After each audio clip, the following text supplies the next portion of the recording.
Hello listeners and happy December. To celebrate the closing of 2023, I've gone back through my older deep dives and some of my earlier Patreon content and remastered these episodes to bring you some bonus content throughout this month. If you do like what we do with the deep dive episodes, then you can find monthly deep dives available at patreon.com/the cult vault, where we've covered all manner of cases from the Satanic Panic to Charles Manson to the Process Church of the Final Judgment to the Church Universal Triumphant to the Anthill Kids to Heaven's Gate and so on. And if you like these more intimate sessions, you can find me doing them live on stage at the UK's biggest true crime convention, CrimeCon UK. Next year I'll be in Scotland and I'll be in London, and I look forward to seeing some of you there.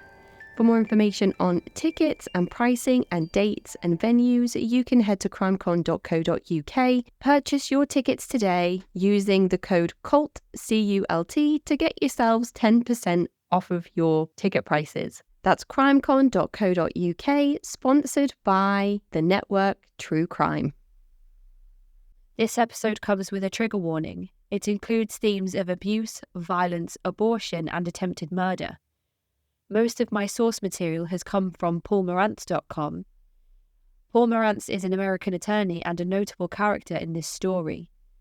Other websites include cabinetmagazine.com and lamagazine.com. I will include all of the references in the show notes. With those bits covered, let me take you to Ohio in 1913, where little baby Charles ded-erich was born to a loving father and mother. His mother was an accomplished pianist who raised her children Roman Catholic. Nicknamed Chuck, Charles would tragically lose his alcoholic father at the tender age of 4. His mother would then raise Chuck as the man of the house. When Chuck reached the age of 8, his little brother contracted influenza. This pandemic would infect around 28% of the population. Roughly 105 million Americans were infected between February 1918 and April 1920. Between 500,000 and 850,000 of those people died from the flu. Worldwide deaths would reach anywhere from 17 million to 50 million.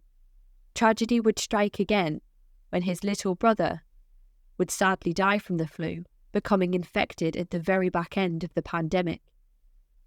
Chuck lost his brother, and as the man of the house felt responsible and guilty.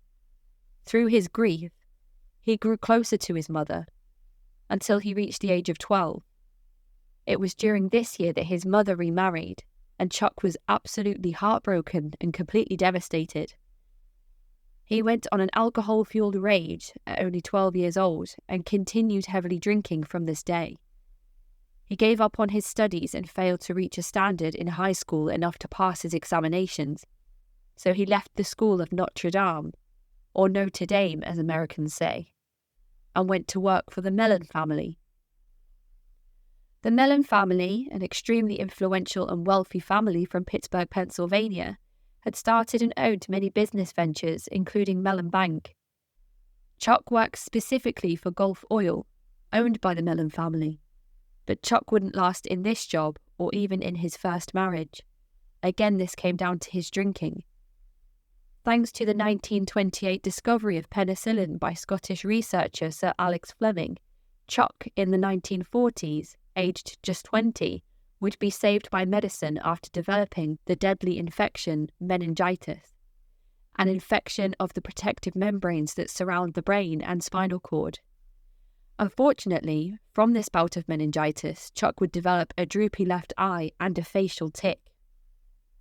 After losing touch with his children, Chuck would move to Santa Monica, California. He got a job at Hughes Tools. Hughes Tool Company was an American manufacturer of drill bits, founded in 1908. It was merged into Baker Hughes Incorporated in 1918. Chuck would remarry and start life fresh.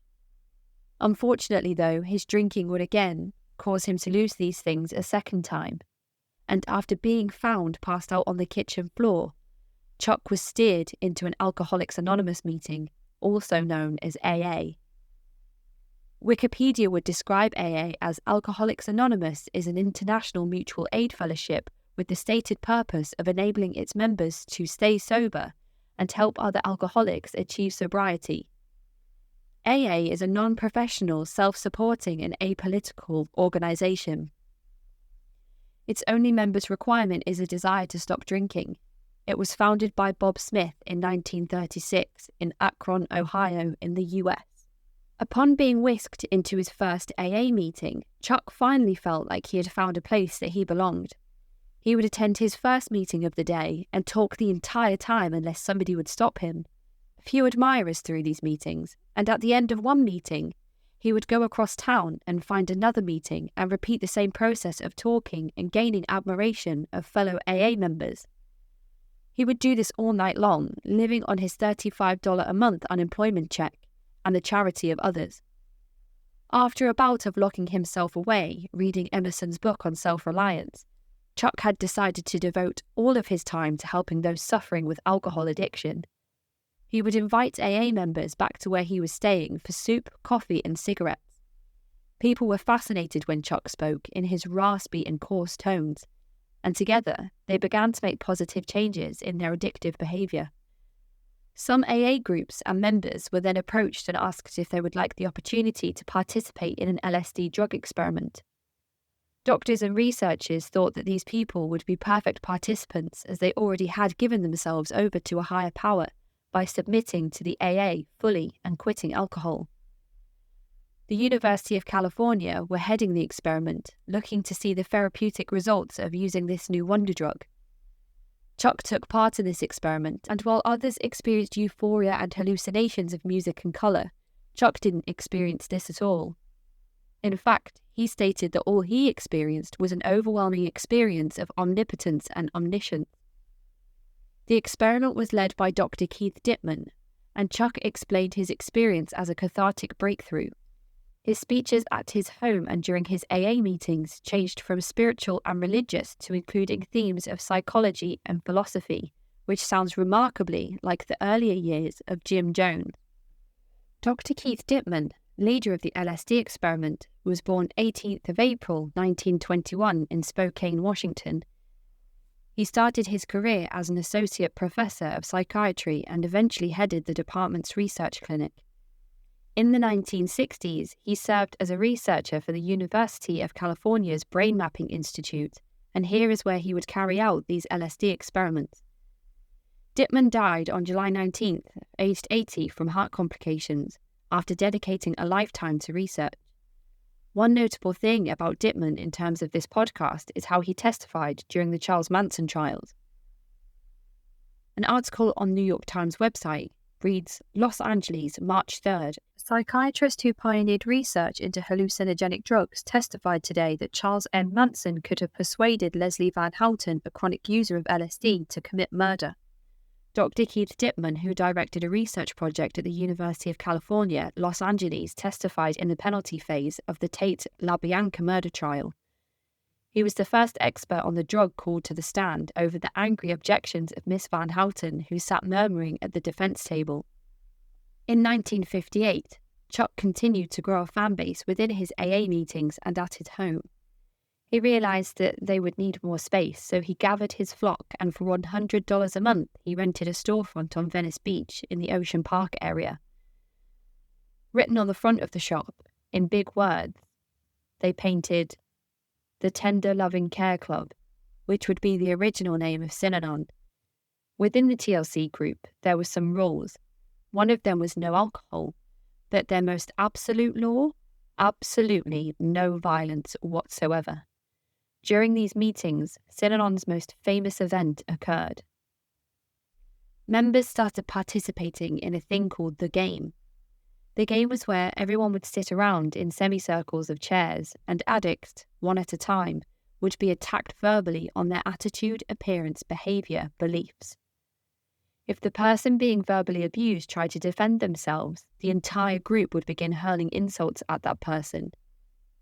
Eventually, the onslaught would end, and it would then be somebody else's turn. Chuck would then say, quote, "Talk dirty, live clean." During the game, people were allowed to say anything, whether it was true or false.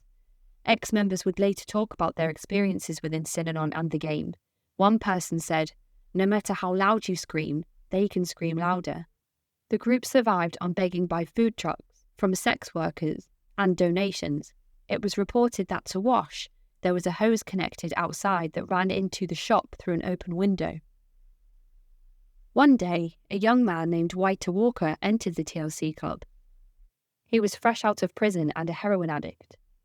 Some members who had followed Chuck from AA protested about having a drug addict in the group.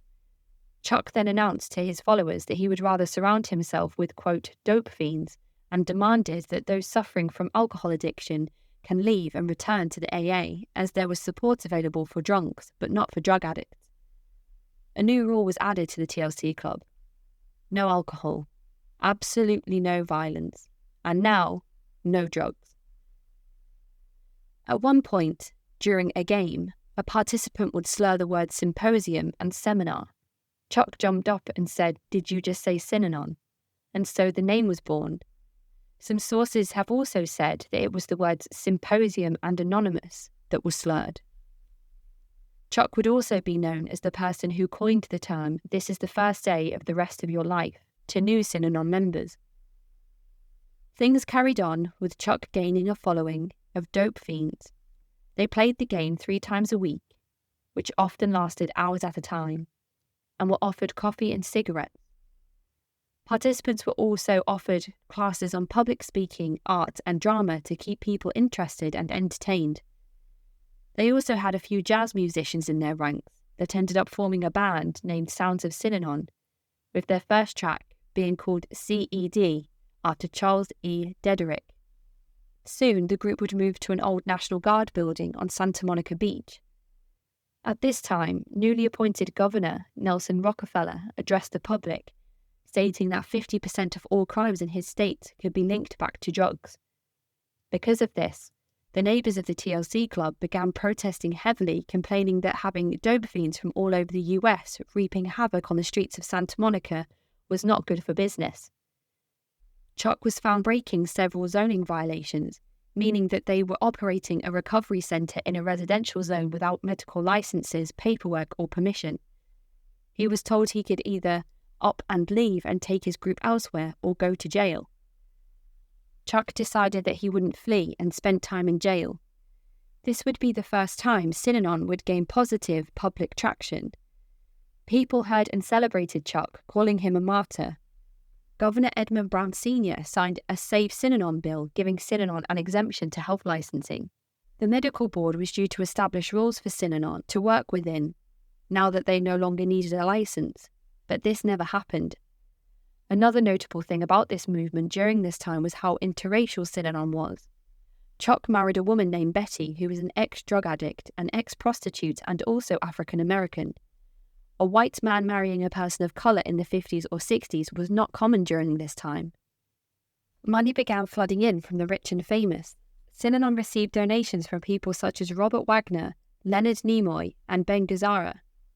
These people would also come along and join in the occasional game with ex-addicts and ex-sex workers. Life magazine would also go on to do a 14-page photo spread with a quote from a congressman saying, "Miracle on the beach." Columbia Pictures released a film called Synanon, directed by Richard Quine.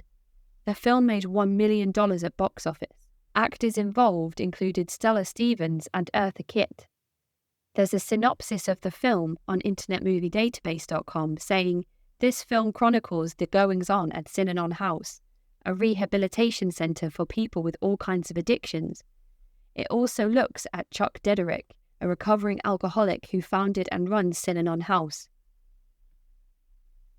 It was during 1962 that 2 men, one a furniture store owner from Palm Springs named Mel Wasserman, and the other a drug addict from Brooklyn named Bill Lane, became Synanon members, and over time they gained the attention of Chuck and rose to positions of leadership in the organisation.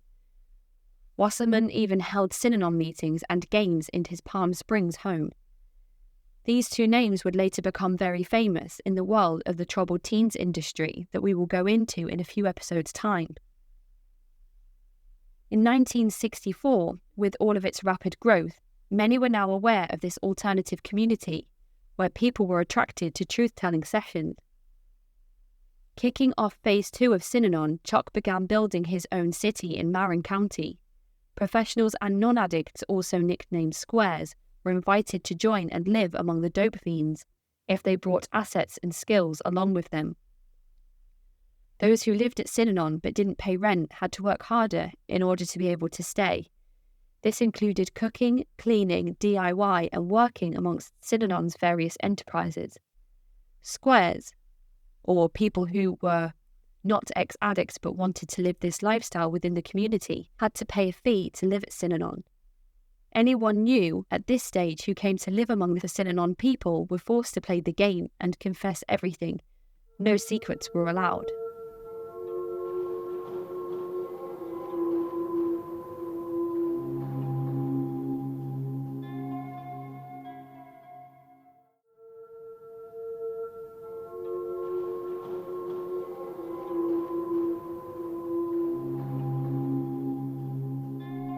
In 1967, Chuck declared that Synanon was not successful and that most people who graduated the program and reintegrated with society ended up falling off the wagon and using drugs again. He said full recovery wasn't happening, and so he ended the tradition of graduation in 1969 and informed people that they could just live here forever, and together they would build a utopian world based on Chuck's vision. By this time, Mel Wasserman and Bill Lane had been involved with Synanon for 5 years. In 1967, Mel and Bill started noticing ded-erich change. His vision of Synanon amidst his massive success had undergone a seismic shift. Around this time, Synanon pressured old club members to leave, and Mel and Bill were pushed out, along with the majority of the old guard, allowing the imposition of more radical methods and ideas. Despite having been pushed out of the inner circle, Mel and Bill could see the massive income potential that the Synanon model had. They got together and they started the Charles E. Ded-erich University, what we know today as CEDU, the cult that we will be looking into this month. This would be the start of abusive and aggressive programs for troubled teens that were and are advertised as safe rehabilitation. Out of that very same living room that he had hosted the game so many times before, Mel would sell his furniture business and, along with some investment assistants, bought the Running Springs Lodge, built and formerly owned by Walter Houston, a titan of Hollywood at the time. Mel and Bill built a scholastic model of Synanon for adolescents. But for now, let's get back to Synanon. At this stage, Synanon had developed various different business strategies that included selling promotional merchandise with the Synanon name on the front, t-shirts, pens, mugs, and other memorabilia. Other enterprises included running gas stations, pottery making, owning apartment buildings, amongst other things. Chuck bought and sold real estate, and no one was ever paid wages, and Synanon never paid any tax. Eventually, the merchandise alone would generate $10 million in yearly revenue. Salesmen of Synanon would say, "Buy from Synanon, save a life," and eventually at one stage, Synanon would become the second biggest advertising business in selling merchandise in America for a short while. Synanon eventually purchased Club Casa del Mar, which was a beachside hotel in 1926. It also served as a military headquarters in World War II. The building was used as a centre for drug treatment and head of business operations. New rules began being implemented, where members of Synanon had to ask permission from elders of Synanon to be able to date certain people, and they were told that they had to follow a celibate courting ritual. Rooms would also be raided randomly, with personal items and contraband being confiscated. Chuck implemented a 24-hour workday where half of Synanon would work in the day and half would work in the night. Also, the public began getting frustrated, claiming that the city owned the beachfront, not Synanon. Police officers and bulldozers marched down the beachfront, knocking down cabanas and paved courts with paddy wagons awaiting any protesters from Synanon. Chuck then addressed the news, saying that the city had fallen into the hands of mad dogs and that Synanon would sue them all. Eventually, Santa Monica would surrender, and this rendered Synanon untouchable once again. With the zoning laws out of the window for Synanon and donations flooding in from the news headlines, Synanon became Santa Monica's largest landowner. Synanon had acquired a large industrial building in Oakland, a residential facility where people were invited to come and play the game, and California even donated a block-long building in San Francisco. Babies born would be taken from their parents and raised communally in a place called the hatchery. Mothers who wanted to see their kids too often were labelled as headsuckers and shamed during the games. Soon, even bigger changes came to Synanon. Chuck ordered that all contact with the outside world was forbidden, and that Chuck was there to lead Synanon and the world into the 21st century. He was quoted as saying, "Anything less than changing the world is Mickey Mouse."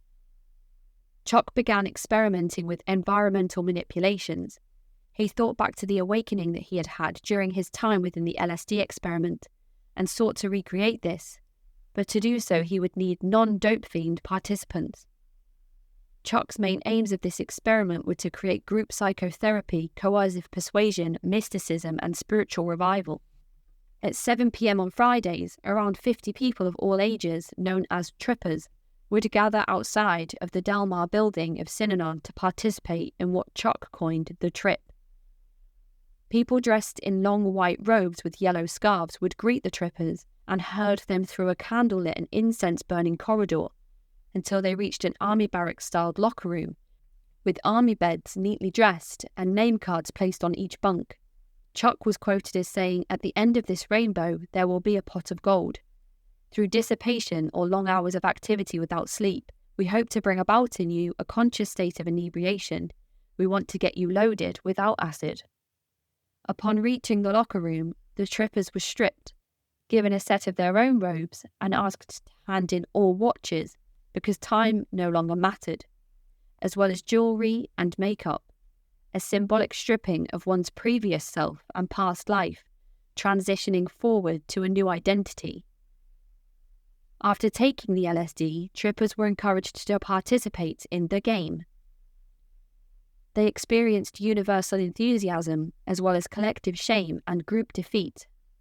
Dope fiends who were running the program would sit in comfy green armchairs at the head of the room, while the trippers sat around in a semicircle, listening to the dope fiends' personal stories of drugs, rape, crime, beatings, and tragedy.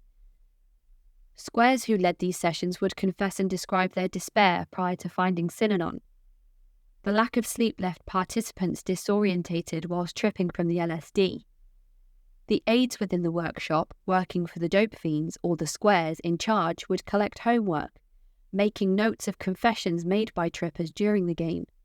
This would then be fed back to other conductors, who could use it to ambush the participants as though every Synanon member knew everyone's deepest, darkest secret.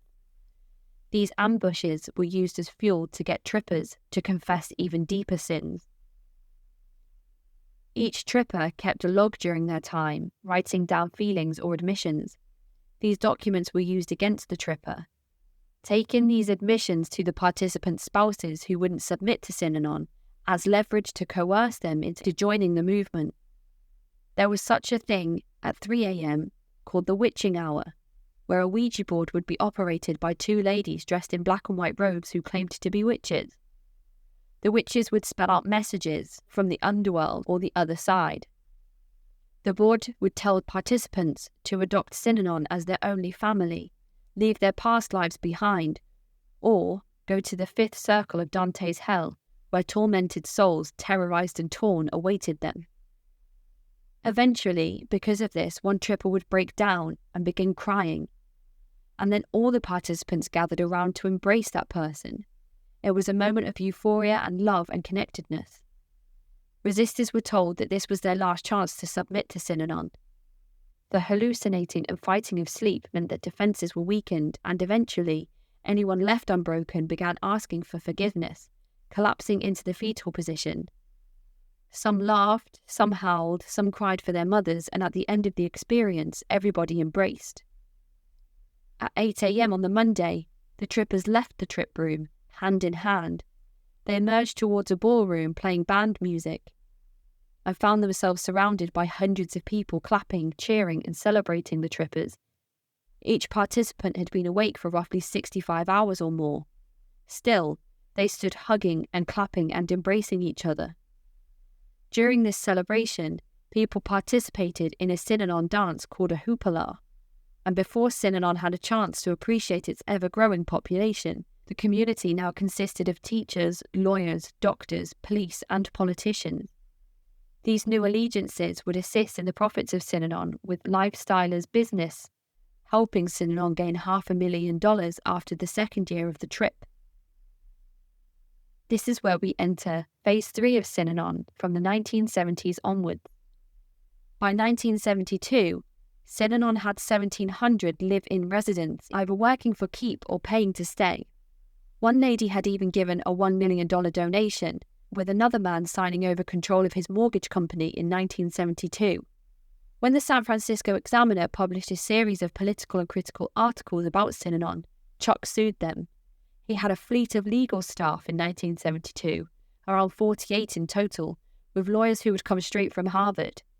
Eventually, Hearst newspapers settled out of court and paid Synanon a hefty $2.6 million. In 1973, during a session of the game that Chuck was involved in, one woman was making Chuck the subject of her berating. She was relentless, going at him over and over, and when she wouldn't stop with her insults and onslaught, he got up and poured a can of root beer over her head. The rest of the room erupted in delight at this comical scene. But with this action, Synanon would change dramatically. This signified to all people that violence was now allowed. The one absolute law of Synanon no longer applied. In the 1970s, parents, courts, and juvenile officers started sending juveniles, troubled teens, and troubled children to Synanon. Part of the reasoning for Chuck agreeing to this was to keep the tax-exempt status that Synanon had achieved. When Chuck realised that the young ones couldn't be manipulated or controlled in the same way that adults could, he formed what he called a punk squad. The punk squad were ordered to keep the young ones under control. This eventually led to them being slapped in the face, being pushed down onto the ground, or forced to partake in the game. Some children as young as 4 were recorded as being gamed. The punk squad were also sent to deal with what Chuck called splitties, the Synanon word for quitters, as well as those being accused of being thieves, spies, and enemies of Synanon. Chuck would be told by doctors that in order to tackle ongoing health conditions, he would need to cut back on refined sugar and grains, and so everyone began eating healthy as an act of solidarity. He was instructed to lose weight, and so everyone would exercise as a sign of solidarity. When he was told to stop smoking, he ordered a Synanon-wide ban on smoking, despite being supported by a cigarette brand who had donated thousands of cartons of cigarettes to Synanon. 150 people would quit on the spot. Smoking had been the one crutch of addictive material that Synanon members had endless access to. When Chuck banned this, many thought it was a step too far. Chuck introduced, innovatively and ahead of its time in terms of the best practice for recovering addicts, the use of aerobics, running, diets, and non-smoking to squeeze out what he called the bad fruit, essentially people who were non-conformists to the Synanon rules and lifestyle. In the mid-70s, during a particularly heated session of the game, 2 people stood in the circle, one person insulting the other. They told that person that, as punishment, they should have to shave their head, and so the person did. Slowly, more and more people were instructed to shave their heads for penance during the game. Haircuts became punishment for various rule-breaking inside Synanon, including smuggling in contraband. It was also used to haze newcomers. Eventually, during a session of the game that Chuck was playing in, someone ordered that he cut his hair, and so he did. Only when this happened, everyone within Synanon, as a sign of solidarity, also shaved their heads, becoming one of the things that Synanon would be most recognisable and famous for. Not long after this, men and women alike donned shaved heads, but men also wore overalls or dungarees, spurring some of the adversaries of Synanon to describe this as a militant and aggressive look. Hundreds of Synanon members with their bald heads would appear in George Lucas's sci-fi dystopian called THX 1138 because of their bald heads. Chuck would go on to purchase properties in remote California in an area called Tomales Bay in Marin County, and also purchase properties in Badger County. Synanon created unauthorized, unpermitted structures such as a general waste dump and an airstrip. By 1976, Synanon would have $22 million in assets, $8 million in revenue, 5,500 acres of property, 200 cars, 400 motorbikes, 62 freight trucks, 12 airplanes, 20 boats, $1 million in the stock market, and a private jet. In 1974, Synanon had been treating anyone and everyone. Because of this infraction, they had broken the rules which made their tax-exempt status become null and void. And so a hefty bill was on its way to Synanon, as well as an investigation into their finances. When this happened, Chuck announced that Synanon was a religion, and the religious organisation was called Church of Synanon. There was a question asked at this time, which was left unanswered. It was, who will be God? In 1977, American attorney and the person whose timeline and information we are referencing, Paul Morantz, brings to the attention of the health department the fact that Synanon are treating various medical conditions in their unauthorized medical clinic. Chuck was taking in patients with medical needs outside of drug addiction without a license to treat them. Chuck began becoming agitated with the time and resources spent on pregnant women and the babies they birthed. He said that just because something has been practiced for millions of years, it doesn't make it sacred. He said, quote, "As far as I'm aware, giving birth is no different to squeezing out a football." He ordered all of the men to have vasectomies and all of the pregnant women to have abortions. One lady who agreed to this was 4 months pregnant at the time. These procedures for both men and women were carried out by Synanon doctors. Notably though, Chuck himself did not receive a vasectomy. Chuck moved himself and his wife to a remote estate called the Home Place in Badger County. He claimed he needed to be away from dope fiends. During his limited time within the Synanon community, he could be found sitting on a throne wearing robes. The Home Place boasted hot tubs and horse stables, whereas the rest of Synanon lived half a mile away in army barrack-style accommodation. In 1977, Chuck's wife Betty died. Chuck was absolutely heartbroken and distraught. He began using a Ouija board that he concluded had told him to remarry. That Betty had contacted him and said that it's okay. So he sent application forms out to volunteers to offer themselves as Chuck's new bride. Out of all of Synanon, 6 women stepped forward as volunteers. Upon choosing his new 31-year-old wife, Ginny, Chuck announced that he would save everyone else from the pain and loss of death by demanding that all members of Synanon divorce and take up new partners. And after 3 years, divorce again, and so on. The new partners for everyone in Synanon would be picked by Chuck. Within days, 230 couples had filed for divorce. Among these people would be a woman married to a man named Phil Ritter. Phil worked for Synanon at an automotive garage doing car repair work for $50 a month during his time at Synanon. But the scary and heartbreaking thing about the divorce from his wife was that they had a child within Synanon. He didn't want the divorce, but eventually he would leave Synanon and seek out professional help in trying to get his child and wife back from this cult.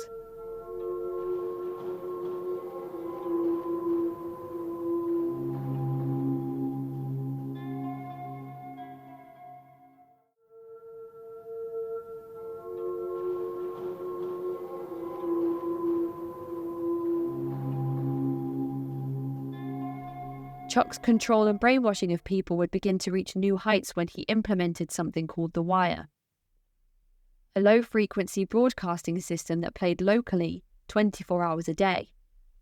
It would include raspy rants from Chuck speaking about the enemy and targeting enemies. It would also sometimes include live sessions of the game, or even recorded ones from previous sessions. Chuck started a group called the Imperial Marines in depot flats in the Badger Mountains. The Imperial Marines were Synanon's law enforcement, and along with the punk squad, they would comb the streets of Synanon's community at night and scout the surrounding areas to ensure no trespassers were found. People that were found to be trespassing on Synanon property were often beaten viciously on the spot or taken to a basement to be beaten under the guidance of Dr. Douglas Robson. Some were often accused of being spies or thieves. During its active period, the Imperial Marines were estimated to have attacked over 40 people, including a couple of colour who used the car park along the beach, and also a neighbouring rancher who was severely beaten. Also in 1977, Chuck was getting a yearly salary of $100,000, which is around $400,000 in today's money. He also took $500,000 in pre-retirement bonus money. Another notable thing about Dr. Robson is that his wife allegedly left a card with Paul Morantz's wife's neighbour, a small threat letting Paul know that Synanon knew where he and his family lived. Dr. Robson would eventually flee to avoid prison after testimonies of abuse came forward. An underground railroad was started by another neighbouring rancher called Alvin Gambonini. Alvin noticed a number of young people attempting to cross his property. He soon found out that these young people and children had fled from Synanon. Upon hearing their tragic stories of physical and verbal abuse, he set up a system to help the abused children escape. He would often try to get the children back to their parents. The punk squad would attack teens or anyone else who got close to the Synanon property. One teenager reportedly had their teeth knocked out. Chuck's second-in-command, Dan Garrett, would often be approached by the Imperial Guard with trespassers and thieves, and one time, Dan Garrett ordered the kidnapping of a man only to change it to a beating right there on the spot. At one stage, another rancher called Ron Eidson was run off the road in his car by a Synanon vehicle which then proceeded to pull over. Men emerged from the vehicle holding a gun to Alvin. He was pistol whipped and knocked unconscious while shotguns were held on his watching family. Eidson would later sue Synanon. Chuck would tell the media that he wasn't in control of these people at Synanon and that they couldn't be controlled. He told people, quote, "Don't mess with Synanon, bombs could go off in the homes of critics." He told this to reporter Connie Chung. In 1977, Synanon accepted a woman in a pre-psychotic break. Her name was Frances, and she had a history of psychosis. Upon noticing the signs of a potential break, her husband, Ed Wynn, told her that they would go to the clinic as soon as he had finished work. Frances decided to visit the Venice family clinic on her own, and the clinic would then send her on to Synanon. When she arrived, she was gamed, had her personal belongings taken away, had her head shaved, and whisked to another part of Synanon where her husband couldn't find her. When Ed requested to visit, they would not allow him to see her. Instead, they moved her to Tomales Bay without informing him, and they told him that he couldn't see her for 90 days. The husband would then go on to hire Paul Morantz to help him save his wife. Paul had just finished a case against persons who kidnapped Skid Row alcoholics and kept them on Thorazine in a nursing home in order to build a state. With the blessing from a grand jury, Paul issued a report in 1978 which attacked Synanon, explaining and exposing its child abuse and how it was actually even profiting from it. He spoke of the weapons that were kept on the land and the threats to those who opposed Synanon.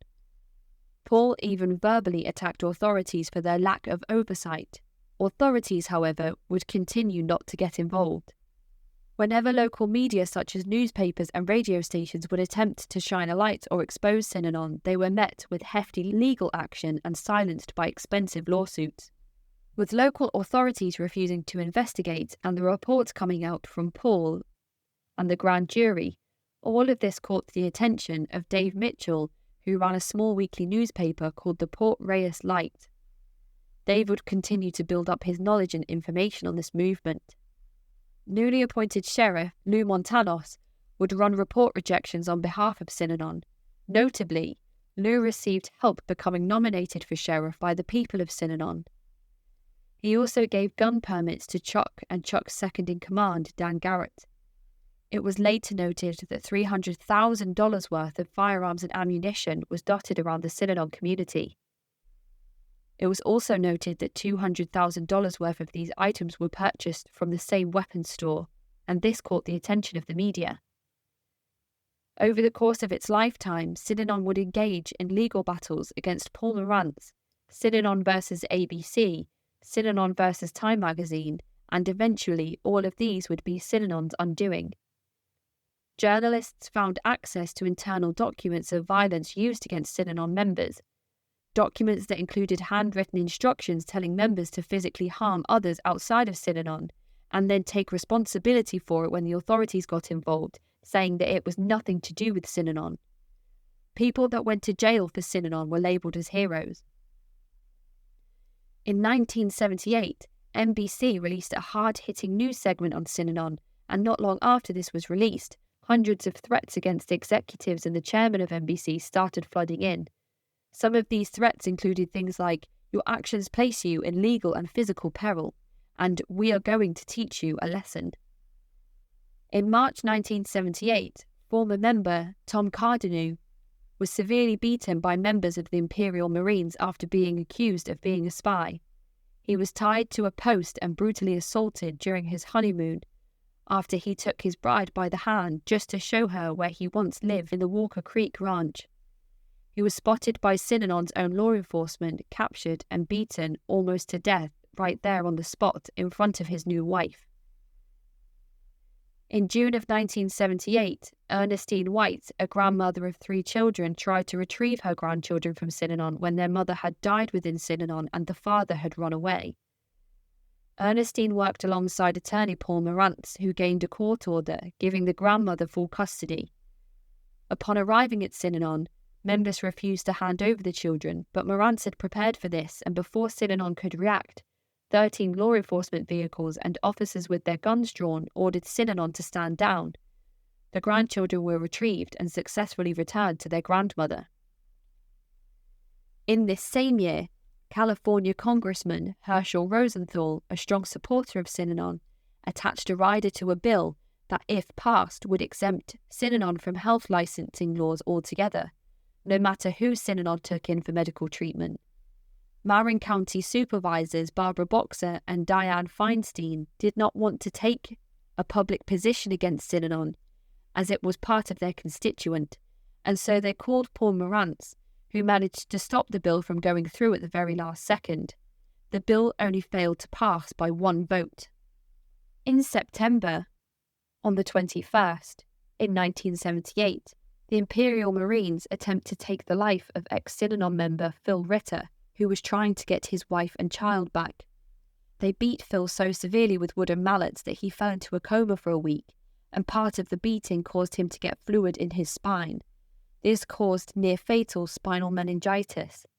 Phil had gone to law enforcement to divulge some of the infractions taking place, including forced vasectomies and abortions. He explained how some of these procedures were forced after people were clubbed over the head. Eventually, Paul Morantz won a $300,000 court judgment against Synanon on the allegation that they had kidnapped, imprisoned, and brainwashed someone pre-psychotic. Paul Morantz also went on to litigate constantly against Synanon. He managed to get some of the children reunited with family outside of Synanon. He talked to the media relentlessly and worked with politicians to take action against Synanon, especially exposing the hit squad, the Imperial Marines. It was also around this time that ex-president of Synanon, Jack Hurst, spoke out against Synanon, allowing more public coverage. However, he would later return home to find his front door open and his dog dead by hanging.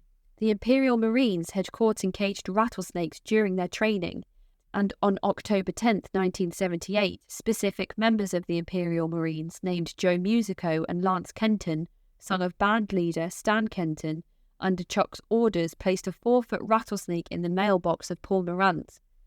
The snake had been de-rattled so that it couldn't be heard within the mailbox, and when Paul went out in the morning to gather his mail, the snake lunged out of the mailbox and attacked Paul, biting him on the hand. He screamed out in pain, and through panicked sounds he called for an ambulance whilst also saying Synanon did it, it was Synanon. Paul would get treatment in time to save him from the rattlesnake bite, but he now suffers with arthritis and a rare blood disease that he says Synanon is responsible for. He said, quote, "I want to go on record and say that this is the longest murder ever." Tapes would later be found of Chuck addressing Synanon civilians over the wire, bragging about beatings and the training of the Imperial Marines. He would say, quote, "Don't mess with Synanon, you can get killed, physically dead." Chuck could also be heard speaking about Paul, saying, "We make the rules. I see nothing frightening about it. I am quite willing to break some lawyer's legs, or his wife's legs, and threaten to cut their child's arm off. I really do want an ear in a glass of alcohol on my desk." Once Paul Morantz had been named amongst the Imperial Marines of Synanon, it wasn't long until any adverse lawyer would come under their radar, with the guard threatening to find out the names of their wives and children. Law enforcement could no longer ignore the cries and pleas of those against Synanon, and after the tragic events on November 18, 1978, when over 900 people would die in a mass murder-suicide under the leadership of cult leader Jim Jones in the once apparent utopia, Jonestown, law enforcement began looking at Synanon very closely. If you're unfamiliar with the catastrophic story of Jim Jones and the People's Temple, then you should go back to episode 2 of this podcast, where I have looked into Jim Jones in some detail. After the attack on Paul Morantz, an arrest warrant was issued for Chuck. To avoid being arrested, Chuck fled to Europe with a few other members of Synanon. During this time, Chuck would return to drinking alcohol, and law enforcement would find him in a drunken stupor, and then they would arrest him for the attempted murder of Paul Morantz. Chuck would plead no contest to conspiracy to commit murder, agreeing as part of his probation to formally step down as chairman of Synanon. In the 1980s, the Department of Justice would hire Paul Morantz and Richard Ofshie, a well-celebrated sociologist, to act as consultants in a case built to sue Synanon and remove their tax-free exemption status. This would end Synanon's reign of terror. Synanon would lose this legal battle due to evidence found within its grounds, with its own members making admissions of violence and brainwashing in Synanon's internal records. In 1991, unable to pay back the tax that it owed and the legal fees piling up against them, Synanon closed its doors. They wouldn't completely disappear in 1991. Instead, they opened a small private corporation in Lake Havasu, which planned to send Synanon money to the private corporation and then distribute it to the leaders of Synanon. But inevitably, all properties were eventually sold, confiscated, or seized. And by 1992, Synanon was no more. The Point Reyes Light newspaper in Marin County, who continued to follow the story of Synanon in detail and keep an informative timeline, published Synanon's story, and because of this, it went on to win the 1979 Pulitzer Prize. Notably, the prize was won for the newspaper's account of Synanon when other papers were too scared to tackle it. If we look at Steve and Hassan's bite model, we can ascertain the level of control that this cult has over its members. With behaviour control, leader promotes dependence and obedience.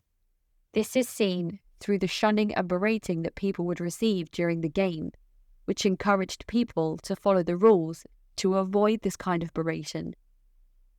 Modified behaviour with rewards and punishment. People who didn't stick to the rules or were seen as being adverse to Synanon would have their hair cut. Dictate where and with whom you live. Members were asked to live in army-style barracks. Restrict or control sexuality. Members had to ask permission from elders to be allowed to date certain people. Abortions and vasectomies then became enforced. Control clothing and hairstyle. All heads become shaved, and dungarees became the universal uniform of Synanon. Regulate what you eat and drink and how much. Sugar and refined grains became banned, and smoking became banned too. Deprive you of 7 to 9 hours sleep. Games and the trip could last hours and hours, sometimes even days, with participants being forced to stay awake.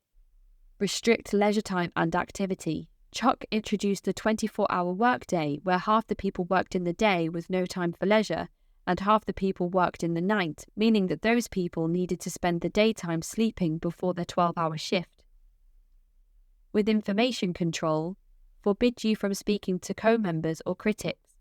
Conversations with people outside of Synanon became forbidden. Generate and use propaganda extensively. Chuck would use the wire to encourage violence against those who were adverse to Synanon. Use information gained in confession sessions. People in the trip and those who lived at Synanon were encouraged to keep notes and journals of experiences which were later used to force nonconformers into getting fully on board or risk having their secrets confessed publicly. With thought control, change your identity, possibly your name. People arriving at Synanon had their clothes and personal possessions confiscated, their hair shaved, and they were stripped of the old and given a uniform to fit in with the rest of Synanon. Use loaded language and cliches to stop complex thought. Chuck was actually quoted saying, "Do not try to reason as to what Synanon asks they do, as thinking got them there. Just trust what they are told and act as if it was right." He called this the act as if. He also said freedom to think to a dope addict was like a gun to a baby. Induce hypnotic or trance states. Chuck used LSD on new members to encourage full indoctrination. With emotional control, promote feelings of guilt and shame. The game, its entire purpose seems to be aimed towards gaining these two feelings from participants. Shun you if you disobey orders. The game, the punk squad, and the imperial military. These were all put in place to shun Synanon members if they stepped out of line. From this, the bite model will provide a score which can determine the level of control the group is using. I believe that if this cult would have continued to operate without intervention, it could have ended more tragically than it did. Therefore, the score for this cult and the control it had over its members is 25 to 35, severe, and could lead to lethal or dangerous outcomes. Chuck died in 1997, a few weeks shy of his 84th birthday.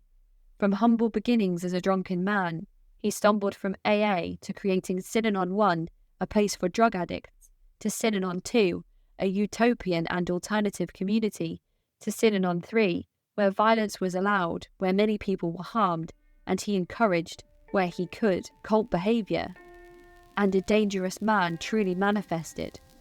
Ironically, Chuck would be found drunk at the end of the story anyway. And this is where we leave today's episode. But this sets us up to discuss the Charles E. Ded-erich University, or CEDU, the start of the troubled teens industry that would lead to physical, verbal, sexual abuse, suicide, and even missing children who have still never been found to this day.